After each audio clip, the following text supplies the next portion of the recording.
চলুন আজকে তৈরি করি ডিম দিয়ে দারুণ সুস্বাদু রেসিপি। একবার খেলে এর স্বাদ কোনোদিনই ভুলতে পারবেন না। একদমই সহজ আর চটজলদি রান্না হয়, তাও আপনি নিজের বাড়িতে রাখা জিনিস দিয়েই তৈরি করতে পারবেন। ডিমের এই কারিটা কিভাবে তৈরি করব, ভিডিও স্কিপ না করে পুরোটা দেখবেন। যদি ভালো লেগে থাকে লাইক শেয়ার সাবস্ক্রাইব করতে ভুলবেন না। নমস্কার, মঞ্জু কিচেনে আপনাদের সকলকে স্বাগতম। ডিমের এই কারিটা তৈরি করব পালক শাক দিয়ে। পালক শাককে সবজি রূপেই ব্যবহার করা হয়, সেদ্ধ হতেও খুব একটা সময় লাগে না। 250 গ্রাম পালং শাককে ভালো করে ধুয়ে নিয়ে জল জড়িয়ে কুচিয়ে কেটে নিয়েছি। বাকি উপকরণগুলো কী নিয়েছি ওটাও দেখিয়ে দিই।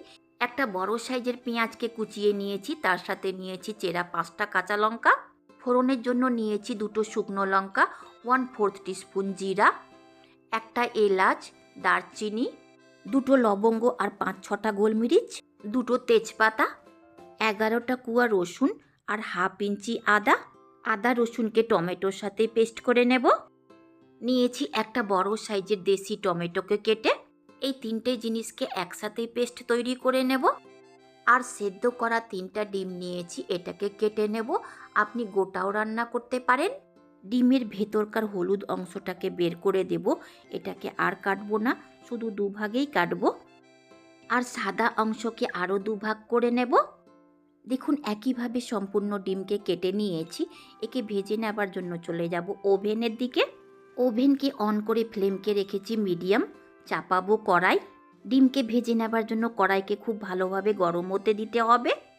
কড়াই গরম হয়ে গেছে, দেব 1 টিস্পুন সাদা তেল আর 1 টিস্পুন বাটার।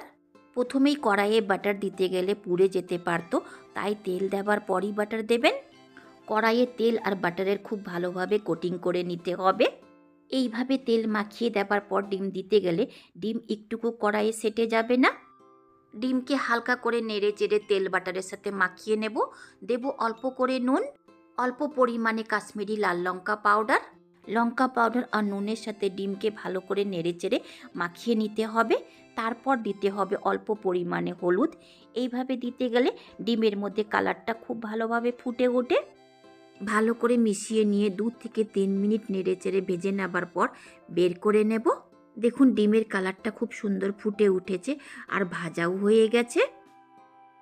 সেই কড়াইয়ে দেব কেটে নেওয়া পালং শাক।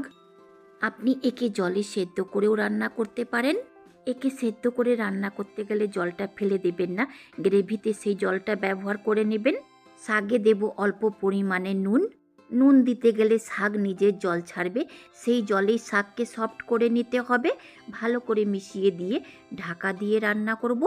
খুব বেশি সময় ধরে রান্না করতে গেলে শাকের কালারটা শেষ হয়ে যেতে পারে, তাই 3 থেকে 4 মিনিট রান্না করে নেবার পর ঢাকাটা সরিয়ে দিতে হবে। যেহেতু এই শাককে পরে আবার রান্না করা হবে, তাই অল্প পরিমাণেই রান্না করবেন। আমি লো মিডিয়াম ফ্লেমে রান্না করেছি।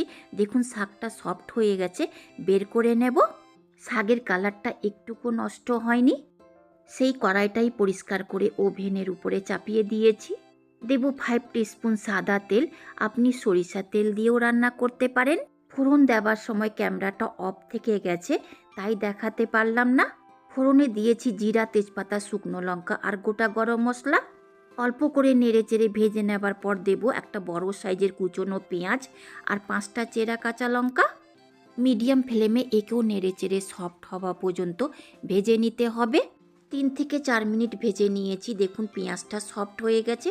আপনি একে ঢাকা চাপা দিয়েও সফট করতে পারেন। দেব আদা রসুন টমেটো পেস্ট। আমি একসাথে পেস্ট বানিয়েছি। তারই সঙ্গে দেব স্বাদ মতো নুন।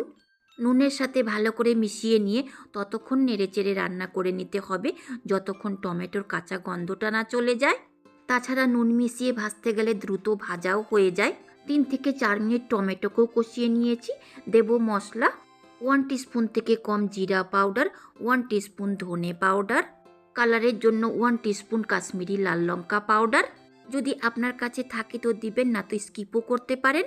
দেব 1 টিস্পুন হলুদ পাউডার, 1/2 টিস্পুন গরম মশলা পাউডার। এর মধ্যে গোটা গরম মশলাও দিয়েছি, তাই পাউডার গরম মশলাটা পরিমাণে কম দিলাম।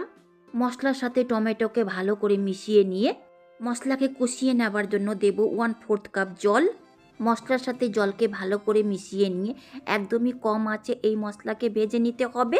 6 থেকে 7 মিনিট এই মশলাকে কষিয়ে নিয়েছি। দেখুন মশলা থেকে তেল আলাদা হয়ে গেছে। মশলা কড়াইয়ের তলাতে লেগে যাচ্ছে। দেব সেদ্ধ করা পালক শাক। নেড়ে চেড়ে ভালো করে মিশিয়ে দিতে হবে। আর মশলার সাথে পালক শাককে 1 মিনিট মতো কষিয়ে নিতে হবে। বেশি সময় ধরে কষাতে যাবেন না, পালক শাকের সবুজ কালারটা শেষ হয়ে যাবে। 1 মিনিট মতো কষিয়ে নেবার পর গ্রেভির জন্য দেব জল। আমি 1 কাপ জল দিচ্ছি। আপনি যে পরিমাণে গ্রেভি রাখতে চান সেই পরিমাণ মতো জল দেবেন। ফ্লেমকে মিডিয়ামে করে পালক শাক আর মশলাকে জলের সাথে ভালো করে মিশিয়ে ওপর থেকে সাজিয়ে দিতে হবে ভেজে নেওয়া ডিম। আমি 3টা ডিমকে ভেজে নিয়ে পিস করে দিচ্ছি। আপনি ডিমের পরিমাণটা এর থেকে বেশিও নিতে পারেন আর গোটাও দিতে পারেন। ডিমের হলুদ অংশটা গ্রেভির উপরে এমনি ছড়িয়ে দেব। খুন্তিকে গ্রেভির তলা পর্যন্ত নিয়ে গিয়ে হালকা করে চালিয়ে দিতে হবে যেন লেগে না যায়। আর ঢাকা দিয়ে 3 মিনিট মতো আরও রান্না করে নেব। ঢাকাটা সরিয়ে খুব ভালোভাবে নেড়ে দেব। খেয়াল রাখবো ডিমের কুসুমগুলো যেন ভেঙে না যায়। খোলাতে নেড়ে চেড়ে আরও 2 মিনিট মতো রান্না করে নিয়েছি। এই তেজপাতাগুলোকে ফেলে দেব আর ওভেনকে অফ করে দেব। কিছুক্ষণ ঠান্ডা হবার পর এর প্লেটিং করে নেব। তৈরি হয়ে গেল পালক শাক দিয়ে ডিমের তরকারি বা পালক আন্ডা কারি রেসিপি। এই রেসিপিটা প্রচুর জনপ্রিয়, খেতেও তেমন সুস্বাদু হয়ে থাকে। ভাত, রুটি, পরোটা, লুচির সঙ্গে আপনি এই রেসিপিকে খেতে পারেন। তাছাড়া আপনি যেটা দিয়ে ইচ্ছা করে সেটা দিয়ে খেয়ে দেখুন, খেতে প্রচুর সুস্বাদু লাগে। খুব সহজ পদ্ধতিতে রান্না করেছি, একবার এইভাবে ট্রাই করে দেখতে পারেন। পালক আন্ডা কারিকে খাবার পরই প্লেটিং করেছি, প্রচুর সুস্বাদুও হয়েছে। যদি পছন্দ হয়ে থাকে লাইক, শেয়ার, সাবস্ক্রাইব করতে ভুলবেন না। পাশে আসা বেল আইকনকেও প্রেস করবেন। আমি যখনই কোনো নতুন ভিডিও আপলোড করব তার নোটিফিকেশান আপনি পাবেন। শেষ পর্যন্ত দেখার জন্য অনেক ধন্যবাদ।